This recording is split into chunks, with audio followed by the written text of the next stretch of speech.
الحمد لله وكفى وسلام على عباده الذين اصطفى أما بعد فأعوذ بالله من الشيطان الرجيم بسم الله الرحمن الرحيم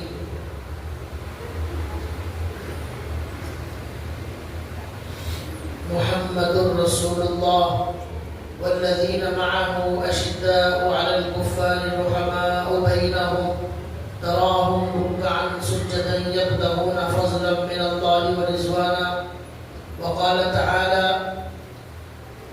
إن الذين يبايعونك إنما يبايعون الله يد الله فوق أيديهم رب اشرح لي صدري ويسر لي أمري واحلل عقدة من لساني يفقهوا قولي سبحانك لا علم لنا إلا ما علمتنا إنك أنت العليم الحكيم اللهم صل على محمد في أول كلامنا اللهم صل على محمد في أوسط كلامنا اللهم صل على محمد في آخر كلامنا صدق الله العظيم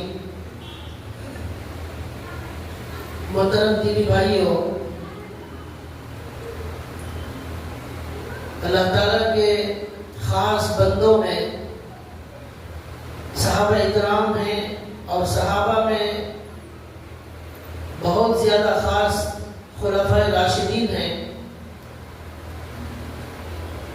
آج ہمارے درمیان خلفائے راشدین کے تیسرے خلیفہ حضرت عثمان غنی رضی اللہ تعالیٰ عنہ کا ذکر خیر کیا جائے گا۔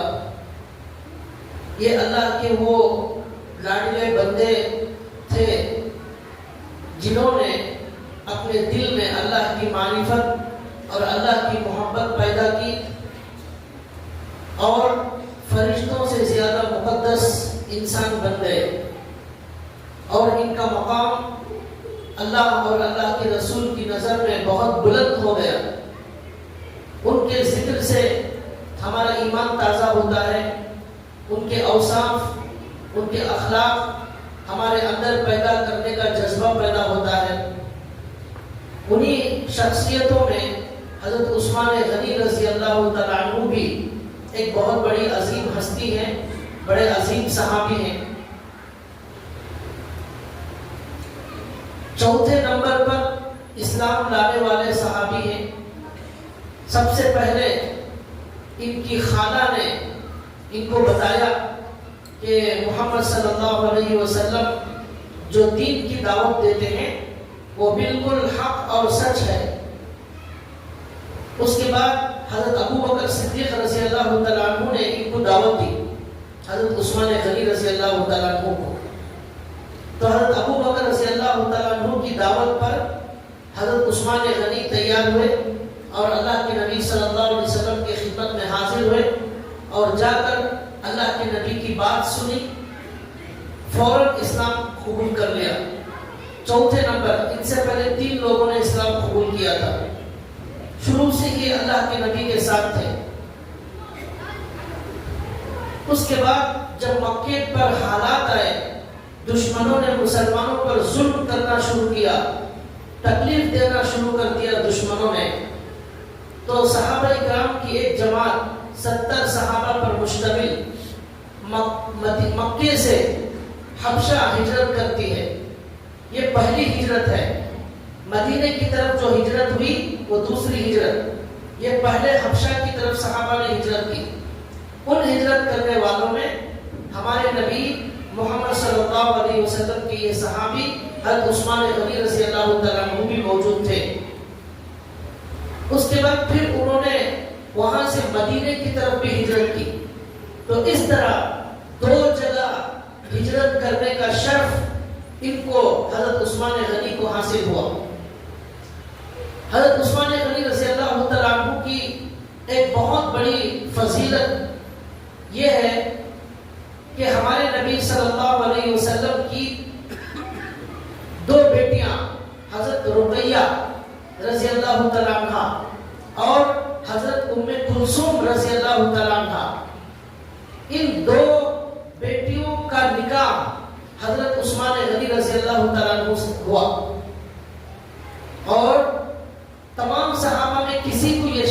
حاصل نہیں ہوا، بلکہ لکھا ہے آدم علیہ السلام سے لے کر ہمارے نبی محمد صلی اللہ علیہ وسلم تک جتنے نبی گزرے ہیں ان میں کوئی ایسا شخص نہیں ہوا جس نے نبی کی 2 بیٹیوں سے شادی کی ہو، ایسا کوئی نہیں ہوا۔ یہ واحد حضرت عثمان غنی کی فضیلت ہے کہ ان کے حصے میں نبی صلی اللہ علیہ وسلم کی 2 بیٹیوں سے نکاح کا ان کو موقع ملا، اس لیے ان کا لقب ہے ذی النورین، 2 نور والے، 2 نور والے، یعنی 2 بیٹیوں سے نکاح ہونے کی وجہ سے ان کو 2 نور والے کہا جاتا ہے۔ اور بعض لوگوں نے کہا کہ یہ رات میں قرآن کریم بہت زیادہ پڑھتے تھے، تو رات تہجد کی تہجد کا ایک نور تھا، ایک تہجد کا نور اور دوسرا تہجد میں قرآن کریم کا نور، یہ بہت زیادہ تہجد پڑھتے تھے، تو اس لیے ان کو ذی النورین کہا گیا، 2 نور والے۔ بلکہ ان کی بیوی نے کہا حضرت عثمان غنی کی کہ رات میں کبھی ایسا بھی ہوتا تھا ایک ہی رکعت میں پوری رات یہ قرآن پڑھتے ہوئے گزار دیتے تھے۔ اور صحابہ اکرام میں یہ وہ صحابی ہیں جن کے بارے میں یہ بھی لکھا ہے کہ انہوں نے تہجد میں پورا کا پورا قرآن کریم ایک رات میں تہجد میں ختم کر دیا، ایسے صحابی تھے، تو اس لیے بھی ان کو ذی النورین کہا جاتا ہے۔ لیکن ایک قول یہ ہے کہ 2 بیٹیوں سے نکاح ہونے کی وجہ سے ان کو ذی النورین کہا جاتا ہے۔ اللہ کے نبی صلی اللہ علیہ وسلم کی 2 بیٹیاں، ایک رقیہ اور ایک ام کلثوم، ان دونوں کا نکاح اللہ کے نبی کے چچا ابو لہب سے ہو گیا، ابو لہب کے 2 بیٹوں سے ہوا، ابو لہب کے 2 بیٹوں سے ہمارے نبی کی 2 بیٹیوں کا نکاح ہوا۔ نکاح ہو چکا تھا، ابھی رخصتی نہیں ہوئی تھی، اس سے پہلے ابو لہب کے بارے میں سورہ لہب نازل ہو گئی قرآن کریم میں، تبت یدا ابی لہب وتب ما اغنی عنہ مالہ وما کسب، یہ اسی کے بارے میں نازل ہوئی، ابو لہب کے بارے میں۔ ابو لہب نے ہمارے نبی صلی اللہ علیہ وسلم نے جب سارے مکے والوں کو جمع کر کے ایک اللہ کی دعوت دی، ایک دین کی دعوت دی تھی، تو اس ابو لہب نے ہمارے نبی کو کہا تھا تمہارے ہاتھ ٹوٹ جائے، آپ ہلاک ہو جائے، کیا آپ نے اسی لیے ہمیں جمع کیا؟ تو اس کے بعد اللہ نے یہ سورت نازل کی، سورہ لہب، جس میں اللہ نے کہا تبت یدا ابی لہب وتب، ابو لہب کے دونوں ہاتھ ٹوٹ جائے، وہ ہلاک ہو جائے، ما اغنی عنہ مالہ وما کسب، اس کا مال اس کے کام نہیں آئے گا، اس کی کمائی اس کے کام نہیں آئے گی، سیصلی نارا ذات لہب، وہ عنقریب ایک شعلے والی بھڑکنے والی آگ میں داخل ہونے والا ہے، اس کی بیوی بھی بھڑکنے والی آگ میں داخل ہونے والی ہے۔ یہ سورت جب نازل ہوئی تو غصے میں ابو لہب نے اپنے بیٹوں کو حکم دیا کہ وہ ہمارے نبی صلی اللہ علیہ وسلم کی دونوں بیٹیوں کو طلاق دے دے، نکاح ہو چکا ہے، رخصتی نہیں ہوئی ہے، اس سے پہلے ہی ہمارے نبی کی 2 بیٹیوں کو طلاق دے دی گئی، ایک ساتھ بیک وقت دونوں بیٹوں نے طلاق دے دی۔ کون سے زخم کو ہمارے نبی نے برداشت کیا، کون سی تکلیفیں اٹھائی، ہمارے نبی پر جو تکلیفیں آئی قیامت تک کسی پر ایسی تکلیف آنے والی نہیں ہے، کوئی بھی ایسا انسان نہیں ہوگا شاید کہ اس کی دونوں بیٹیوں کو ایک ہی وقت میں نکاح کے بعد طلاق دے دی جائے۔ اس باپ کے دل پر کیا گزرتی ہے، اس ماں کے دل پر کیا گزرتی ہے جن کی بیٹیوں کو طلاق دے دی جائے، وہ ماں باپ ہی جانتے ہیں، کوئی اور اسے محسوس نہیں کر سکتا۔ تو یہ ہمارے نبی پر ایک پہاڑ، غم کا پہاڑ ٹوٹ گیا، تو ہمارے نبی کی بیٹیاں نکاح کے بعد رخصتی سے پہلے ہی طلاق شدہ ہو گئی۔ جب حضرت عثمان غنی کو معلوم ہوا کہ ہمارے نبی کے بیٹی کے ساتھ ایسا سلوک ہوا ہے، تو فوراً حضرت عثمان غنی ہمارے نبی صلی اللہ علیہ وسلم کی خدمت میں پیغام بھیجتے ہیں اور کہتے ہیں یا رسول اللہ میں آپ کی بیٹی سے نکاح کرنے تیار ہوں۔ ابو لہب یہ سوچ رہا تھا کہ ہمارے نبی کی بیٹیوں کو طلاق دے کر ان کو مطلقہ بنا کر ان کو تکلیف پہنچائی جائے، لیکن اللہ تعالیٰ نے ان سے بہتر جوڑا عطا فرمایا حضرت عثمان غنی کی شکل میں۔ ابو لہب کے بیٹوں سے کروڑوں درجے بہتر اللہ نے فیصلہ کیا. اس سے یہاں ایک بات یہ بھی معلوم ہوتی ہے، اللہ کا فیصلہ ہمارے فیصلے سے 1000 گنا بہتر ہوتا ہے، کروڑ گنا درجے بہتر ہوتا ہے. اللہ جو کرتے ہیں وہ اچھا ہی کرتے ہیں. اب یہاں پر کیا ہوا، پہلا نکاح اگر وہ جاری رہتا، وہ ابو لہب جیسے شیطان اس کے بیٹوں سے تھا وہ، لیکن اب جب اللہ تعالیٰ نے یہ فیصلہ کیا تو حضرت عثمان غنی جیسی عظیم ہستی کے نکاح میں ہمارے نبی کی بیٹی کا انتخاب فرمایا. یہ فضیلت ہمارے نبی صلی اللہ علیہ وسلم کی بیٹی کو ملی کہ ان کو ایک عظیم صحابی سے ان کا رشتہ ہو گیا. تو اس لیے بھائیوں، اللہ نے قرآن کریم میں جگہ جگہ بتایا ہے کہ واللہ یعلم وانتم لا تعلمون، اللہ زیادہ جانتے ہیں تم نہیں جانتے. تمہاری نگاہ اتنی دور نہیں جاتی، تم اتنا زیادہ دیکھ نہیں سکتے جو اللہ جانتے ہیں. چنانچہ حضرت رقیہ کا نکاح حضرت عثمان غنی سے ہو گیا. اس کے بعد کیا ہوا، نکاح کے بعد جنگ بدر کا موقع آیا. جنگ بدر کے موقع پر جب اللہ کے نبی مدینہ آ گئے تھے تو اس موقع پر جو حضرت عثمان غنی کی بیٹی تھی، بیوی تھی ہمارے نبی کی بیٹی، وہ شدید بیمار ہو گئی، بخار میں مبتلا ہو گئی. اور بہت زیادہ بخار ہونے کی وجہ سے حضرت عثمان غنی جنگ بدر میں بھی شریک نہیں ہو سکے. جنگ بدر میں شریک نہیں ہو سکے، ان کی تیمارداری میں مصروف تھے. جب ہمارے نبی جنگ بدر کی خوشخبری لے کر آئے تو یہاں حضرت عثمان غنی اللہ کے نبی کی بیٹی کو دفن کر کے واپس قبرستان سے آ رہے تھے. وہاں جنگ بدر سے صحابہ آ رہے تھے، یہاں ہمارے نبی کی بیٹی کو دفن کر کے حضرت عثمان غنی آ رہے تھے. یہ خوشی اور غم دونوں جو ہے ایک جگہ جمع ہو گئے. ہمارے نبی صلی اللہ علیہ وسلم نے ان کے لیے دعا کی قبر پر جا کر. اس کے بعد ہمارے نبی نے فوراً حضرت عثمان غنی سے اپنی دوسری بیٹی کا نکاح کر دیا جن کا نام ہے ام کلثوم. لیکن اللہ کے فیصلے سے ایسا ہوا کہ اس ہمارے نبی کی دوسری بیٹی کا بھی انتقال ہو گیا. پہلے تو یہ مصیبت آئی کہ دونوں کو طلاق، پھر یہ ہوا کہ دونوں کو اللہ نے بہت جلد اپنے پاس بلا لیا. اب ہمارے نبی صلی اللہ علیہ وسلم نے فرمایا اگر میرے پاس تیسری بیٹی ہوتی اس کا بھی نکاح میں عثمان سے کر دیتا. یہ عثمان ہمارے نبی صلی اللہ علیہ وسلم سے اخلاق میں بہت زیادہ مشابہت رکھنے والے تھے. یہ ہمارے نبی صلی اللہ علیہ وسلم نے ان کے بارے میں فرمایا. تو اسلام لانے کے بعد ہمارے نبی صلی اللہ علیہ وسلم کے ساتھ کھڑے رہے، اسلام کے لیے محنت کرتے رہے، قربانیاں دیتے رہے، تکلیف اٹھاتے رہے. پہلی حبشہ کی طرف ہجرت کی، پھر دوسری ہجرت کی، پھر 2 بیٹیوں سے نکاح ہوا، پھر دونوں کا اس طرح انتقال ہو گیا. اور حضرت عثمان غنی رضی اللہ تعالیٰ عنہ کے بارے میں مزید یہ لکھا ہوا ہے کہ اللہ تعالیٰ نے ان کو بہت ساری خوبیوں سے نوازا تھا. ایک تو یہی کہ وہ قرآن کریم سے بے پناہ محبت کرنے والے تھے، بہت زیادہ قرآن کریم کی تلاوت کرتے تھے، اور انہوں نے اپنا پورا قرآن کریم حفظ مکمل کر کے ہمارے نبی صلی اللہ علیہ وسلم کو پورا قرآن سنا دیا تھا. ہمارے نبی صلی اللہ علیہ وسلم کو تو اس طرح پکے حافظ تھے، اور راتوں میں قرآن کریم پڑھنا ان کو بہت زیادہ پسند تھا. وہ کہتے تھے مجھے ایک چیز یہ پسند ہے کہ میں رات میں قرآن کریم پڑھوں، اور دوسرا یہ پسند ہے کہ میں غریبوں اور یتیموں اور بیواؤں کی خدمت کروں اور ان کے لیے خرچ کروں. خرچ کرنا ان کو بہت زیادہ پسند تھا. اس کے بارے میں لکھا ہے ایک مرتبہ ہمارے نبی صلی اللہ علیہ وسلم نے غزوہ تبوک، ایک بہت بڑا ہمارے نبی کا سفر ہوا، ایک بہت بڑی جنگ کے لیے ہمارے نبی نے اعلان کیا. روم بہت بڑا عیسائیوں کا پاورفل ملک تھا. ہمارے نبی صلی اللہ علیہ وسلم اس سے لڑنے کے لیے صحابہ اکرام کی 30,000 کی جماعت لے کر ہمارے نبی روانہ ہوئے. اور اس موقع پر بہت زیادہ مال کی ضرورت تھی. ہمارے نبی نے اعلان کیا کون ہے جو اللہ کے لیے خرچ کرنے والے ہیں. تو بہت سارے لوگوں نے بہت خرچ کیا. حضرت ابو بکر اپنا سارا مال لے کر آ گئے، حضرت عمر آدھا مال لے کر آ گئے.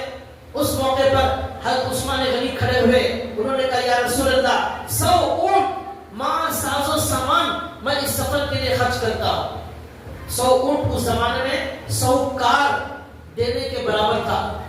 جانے والوں کے لیے 100 کاروں کا نظام بنایا. اونٹ اس زمانے میں کار کے جیسا تھا. 100 اونٹ دیا.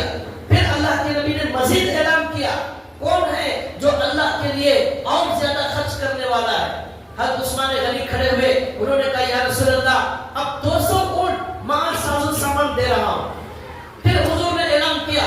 پھر تیسری مرتبہ بھی عثمان کھڑے ہوئے, انہوں نے کہا یا رسول اللہ 300 اونٹ مع ساز و سامان اللہ کے راستے میں خرچ کر رہا ہوں. اس کے بعد 10,000 دینار ہمارے نبی صلی اللہ علیہ وسلم کے سامنے لا کر انہوں نے رکھ دیے. ہمارے نبی اس مال کو الٹ پلٹ کرتے اور فرمایا عثمان آج کے بعد تم جو چاہے عمل کرو, تمہیں کوئی نقصان نہیں ہوگا, کامیابی تمہارے لیے یقیناً مقدر ہو چکی ہے. تم جو چاہے کرو اللہ تعالیٰ تمہیں معاف کرے گا اور کامیابی تمہارا مقدر ہے. یہ سخاوت کا جذبہ تھا ان کے اندر, بے پناہ مال خرچ کرتے تھے. ایک عجیب واقعہ لکھا ہوا ہے, مدینے کے اندر ایک کنواں تھا. اس کنویں کا نام تھا بئر روما. بئر مانے کنواں, روما اس کا نام رکھا گیا تھا. بعض لوگ کہتے ہیں کہ وہ ایک یہودی کا تھا, بعض کہتے ہیں کہ وہ مسلمان کا تھا. وہ ایک ہی کنواں مدینے میں شروع میں تھا, میٹھے پانی کا کنواں. سارے لوگ مدینے والے اس کنویں سے پانی لیتے تھے. وہ پانی کا بڑا ڈیمانڈ تھا. تو اس یہودی کی نیت خراب ہو گئی. اس نے سوچا اتنے لوگ پانی لینے کے لیے آ رہے, میرا ہی کنواں میٹھے پانی کا مدینے میں موجود ہے, اس لیے اس نے کیا کیا, اب پیسے وصول کرنا شروع کر دیا. ایک مشکیزہ پانی لینے کے لیے اتنے پیسے دینا پڑے گا, جتنے مشکیزے لینا ہے اتنے پیسے ادا کرنا ہے. اب لوگوں کو بڑی پریشانی ہو گئی. مہاجرین جو مکے سے ہجرت کر کے آنے والے صحابہ تھے وہ بالکل خالی ہاتھ آئے ہیں, نہ ان کے پاس سامان, نہ ان کے پاس گھر, نہ ان کے پاس کوئی کاروبار. اب وہ پانی پینے کے لیے پیسے خرچہ کریں گے تو وہ بڑی تکلیف ہو گئی. اللہ کے رسول صلی اللہ علیہ وسلم نے اس یہودی کو یہ آفر دیا کہ بھئی تم یہ کنواں بیچ دو, ہم خرید لیں گے, تاکہ سب لوگوں کے لیے وقف کر دیا جائے اور سب لوگ اسے استعمال کریں. تو وہ یہودی تیار نہیں ہوا. تو اس نے کہا نہیں, اسی سے میرا گزر بسر چلتا ہے, میں بیچنے تیار نہیں. حضرت عثمان, اللہ کے نبی نے اس موقع پر فرمایا, ہمارے نبی صلی اللہ علیہ وسلم نے اس موقع پر فرمایا جو آدمی اس کنویں کو خرید کر مسلمانوں کے لیے اور دیگر لوگوں کے لیے وقف کر دے گا, اس کے لیے میں جنت کی گارنٹی لیتا ہوں. جنت میں اللہ اس سے بہتر اسے کنواں عطا فرمائیں گے, جنت میں نہریں عطا فرمائیں گے. یہ ہمارے نبی نے اعلان کیا. حضرت عثمان غنی گئے اور جا کر اس یہودی کو بلانک چیک دے دی. بلانک چیک, بھائی جو قیمت لینا چاہو لے لو, میں آج خریدے بغیر یہاں سے جانے والا نہیں ہوں. تو بلانک چیک کا مطلب یہ ہے کہ جتنی چاہے قیمت لے لو. اب اس زمانے کے اندر جو قیمت تھی, اس نے دیکھا کہ بہت بڑی ہستی آئی ہے, اچھا آفر ہے, تو اس نے کہا 35,000 دینار اس نے اس کی رقم مقرر کی. بعض لوگوں نے دوسری بھی رقم کچھ بتائی آگے پیچھے, لیکن اس نے یہ کہا کہ اتنے سارے پیسے لینے کے بعد بھی میں کنواں پورا دینے کے لیے تیار نہیں ہوں. آدھا کنواں دوں گا, آدھا تمہارا آدھا میرا. اتنے سارے پیسے دے رہا ہے لیکن پورا نہیں دے رہا ہے. کیوں؟ اس نے یہ چالاکی کی کہ اگر میں پورا کنواں دے دوں گا تو انکم میری ختم ہو جائے گی, جو پانی سے انکم آ رہی ہے. اس لیے ایک کام کیا کرو, یہاں بہت بڑے پیسے آ رہے ہیں, 35,000 دینار, وہ بھی لے لو. آدھا کنواں اپنے پاس رکھو, اس سے انکم بھی چلتی رہے گی, پانی کا پانی بھی آتا رہے گا, یہاں پیسہ کا پیسہ بھی آتا رہے گا, اور مال پانی اس طرح جمع ہوتا رہے گا. یہ اس نے پلان بنایا. تو اس نے کہا آدھا کنواں دوں گا اور پیسے اتنے زیادہ لوں گا. تو حضرت عثمان غنی رضی اللہ تعالیٰ عنہ تیار ہو گئے. انہوں نے سوچا کہ بھئی کم سے کم آدھا تو مل جائے گا, مسلمانوں کو آدھا تو کنواں دے دیں گے, ان کی پریشانی ختم ہو جائے گی. اب حضرت عثمان غنی نے آدھا خرید لیا, بہت زیادہ پیسے دے کر, کئی گنا پیسے زیادہ دے کر. اب حضرت عثمان نے کہا بھئی آدھا کیسا استعمال کریں گے؟ تو اس نے کہا ایک دن آپ استعمال کریں گے, ایک دن میں پانی نکالوں گا. جس دن میں نکالوں گا آپ نہیں نکالیں گے, جس دن آپ نکالیں گے میں نہیں نکالوں گا. تو حضرت عثمان غنی نے کہا ٹھیک ہے, آج کا دن میرا ہے, کل کا دن تیرا ہے. تو حضرت عثمان غنی حضور کے پاس گئے اور جا کر کہا یا رسول اللہ ایسا ایسا معاملہ ہو گیا ہے. حضور نے کہا ٹھیک ہے. اس کے بعد حضرت عثمان غنی نے سارے مدینے میں اعلان کر دیا, کون کافر, مشرک, یہودی, مسلمان, غریب, امیر, جسے بھی پانی کی ضرورت ہے, یہ ایک دن یہ کنواں میرا ہے, جتنا چاہے پانی استعمال کرو فری میں. اب یہ اعلان سنتے ہی وہی ایک میٹھے پانی کا کنواں تھا. سارے کے سارے لوگوں نے یہ سوچا آج کا دن جتنا پانی لینا ہے لے لو, کل کسی کو جانا ہی نہیں ہے کنویں میں, کل کا دن پیسے دے کر پانی لینا پڑے گا, آج فری میں مل رہا ہے, اس لیے ایسا کرتے ہیں فری کے دن خوب پانی لے لیں گے, اور جس دن پیسے دینا پڑے گا وہاں جانا ہی نہیں ہے کسی کو. اب پہلے دن لوگوں کی بھیڑ آ گئی, سب لوگ پانی خوب بھر بھر کر لے گئے, 2-3 دن کا اسٹارٹ کر لیا. اب یہودی جب دوسرے دن آیا, اس کنویں پر کوئی انسان نہیں ہے, مکھیاں بیٹھی ہوئی ہیں, پانی کے پاس مکھیاں ہیں, کچھ مچھر چونٹیاں نظر آئے, انسان نظر نہیں آ رہے.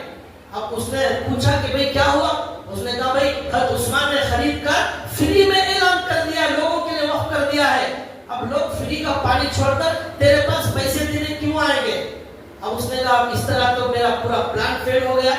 اب اس نے کہا حضرت عثمان کو بلا کر حضرت وہ آدھا بھی آپ ہی رکھ لیجئے, مجھے اب ضرورت نہیں ہے. وہ آدھا بہت کم پیسوں میں وہ دے دیا, پہلے بہت زیادہ لیا تھا, اب مجبور ہو گیا, وہ رکھ کر کیا کرے گا, اب بہت کم شاید 5,000-8,000 دینار میں اس نے وہ بھی دے دیا. اب حضرت عثمان نے اعلان کر دیا اب ہر دن جو چاہے جتنا چاہے پانی استعمال کرو. اس لیے زیادہ چالاکی جو ہے اچھی نہیں ہوتی. اللہ نے قرآن میں فرمایا وَمَكَرُوا وَمَكَرَ اللَّهُ وَاللَّهُ خَيْرُ الْمَاكِرِينَ. لوگ بہت چالاکی برتتے ہیں, لوگ بہت چالاکی برتتے ہیں, لیکن اللہ کا پلان ان کی چالاکی پر سب پر بھاری پڑ جاتا ہے. اللہ کے پلان کے بعد سارے پلان ٹھپ پڑ جاتے ہیں. تو اس لیے اللہ ہی کا پلان وہ غالب آنے والا ہے, اللہ بہترین تدبیر کرنے والے ہیں. تو یہ ان کی سخاوت کا عجیب واقعہ لکھا ہے, اور یہ بھی لکھا ہے کہ آج تک مدینے میں وہ کنواں موجود ہے, اور اس کا نام بیر روما کے بجائے بیر عثمان رکھ دیا گیا ہے, حضرت عثمان غنی رضی اللہ تعالیٰ عنہ کا کنواں. اور یہ بھی لکھا ہے کہ اس کو پانی نکالنے کا جو سسٹم وہاں لگایا گیا ہے, وہ مشین یا وہ جو پائپ وغیرہ لگائے گئے ہیں, اس کی کوئی بل آتی ہے گورنمنٹ کے پاس, وہ بل آج بھی حضرت عثمان غنی رضی اللہ تعالیٰ عنہ کے نام سے آتی ہے.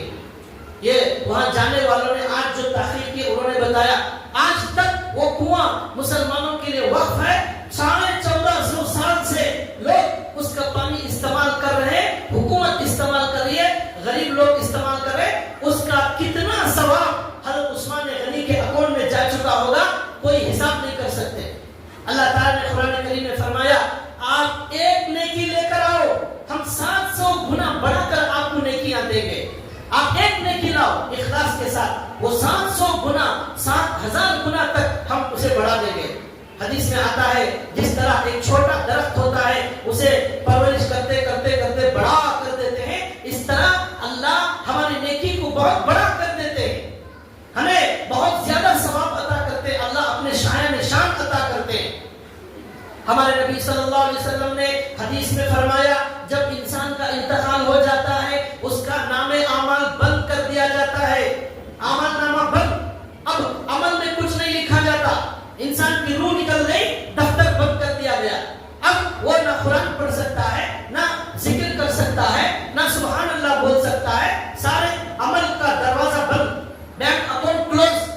لیکن ہمارے نبی نے کہا 3 آدمی ایسے ہیں جن کا اکاؤنٹ کلوز نہیں ہوتا, ان کا عمل جاری رہتا ہے, مرنے کے بعد بھی ان کے نام اعمال میں لکھا جاتا ہے. پہلا آدمی وہ جس کے بچے نیک ہوتے ہیں, جس کے بچے نیک بن گئے, اللہ والے بن گئے, نمازی بن گئے, حافظ عالم بن گئے, اور وہ بچے نیک بچے اپنے باپ کے لیے دعا کرتے ہیں.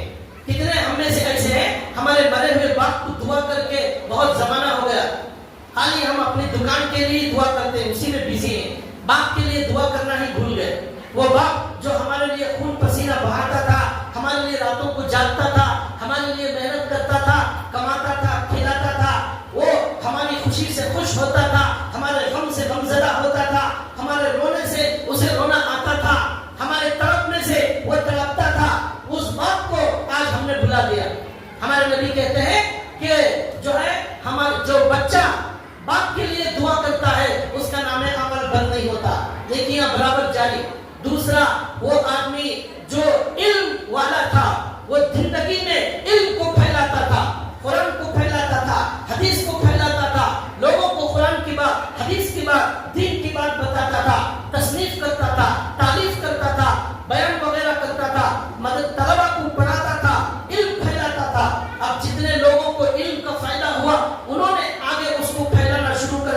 اس عالم کا بھی اجر و ثواب ختم ہونے والا نہیں. اس کا علم جو دنیا میں محنت کیا اس کا اجر و ثواب جاتا رہے گا. تیسرا اللہ کے نبی نے فرمایا جو آپ نے صدقہ جاریہ کر دیا, مسجد بنا دی, جب تک یہ مسجد ہے, جب تک یہاں نماز پڑھی جائے گی, اجر و ثواب برابر چلتا رہے گا. خبر میں عمل کا دروازہ بند نہیں ہوتا. مدرسہ بنا دیا اور جو ہے اسی طرح یتیم خانہ بنا دیا اور کوئی اسپتال بنا دیا, کچھ بھی کر دیا غریبوں کے لیے, جب تک وہاں سے لوگ فائدہ اٹھاتے رہیں گے اس کا اجر و ثواب آتا رہے گا. جیسے حضرت عثمان غنی نے ایک کنواں وقف کر دیا, آج 1450 سال ہو گئے, اس کا اجر و ثواب حضرت عثمان غنی کے اکاؤنٹ میں جا رہا ہے. یہاں سے پانی جا رہا ہے, یہاں ان کے نام اعمال میں عمل اور ثواب جا رہا ہے. اب وہ شمار نہیں کر سکتے کیسا عجیب و غریب ثواب ہوگا. حضرت عثمان غنی رضی اللہ تعالیٰ عنہ کی سخاوت کا یہ واقعہ کتابوں میں لکھا ہوا ہے. تبوک میں اس طرح انہوں نے خرچ کیا. اس کے علاوہ جب بھی ہمارے نبی صلی اللہ علیہ وسلم اعلان کرتے فوراً تیار ہو جاتے. ایک مرتبہ ہمارے نبی نے اعلان کیا ہماری مسجد تنگ ہو گئی ہے, لوگ زیادہ ہو گئے ہیں. وہ مسجد نبوی جو تھی وہ صرف نماز پڑھنے کے لیے نہیں تھی, وہ صرف جو ہے نفل پڑھنے کے لیے نہیں تھی, وہ مسجد کورٹ تھے. وہ مسجد فیصلے ہوتے تھے, ہمارے نبی فیصلے کرتے تھے. وہ مسجد فوج کا ہیڈ کوارٹر تھا, وہاں سے فوجیں جنگ کے لیے روانہ ہوتی تھی. وہ ہمارے نبی کی مسجد دن رات ہمیشہ آباد رہتی تھی. ہر وقت وہاں ذکر والے, قرآن والے, علم حاصل کرنے والے, نبی کا بیان سننے والے وہ ہمیشہ جمع رہتے, مسجد آباد رہتی تھی. یہ مسجد اللہ نے ہمیں اسی لیے دی ہے, یہ ہمارے اللہ کی طرف سے بڑا تحفہ ہے.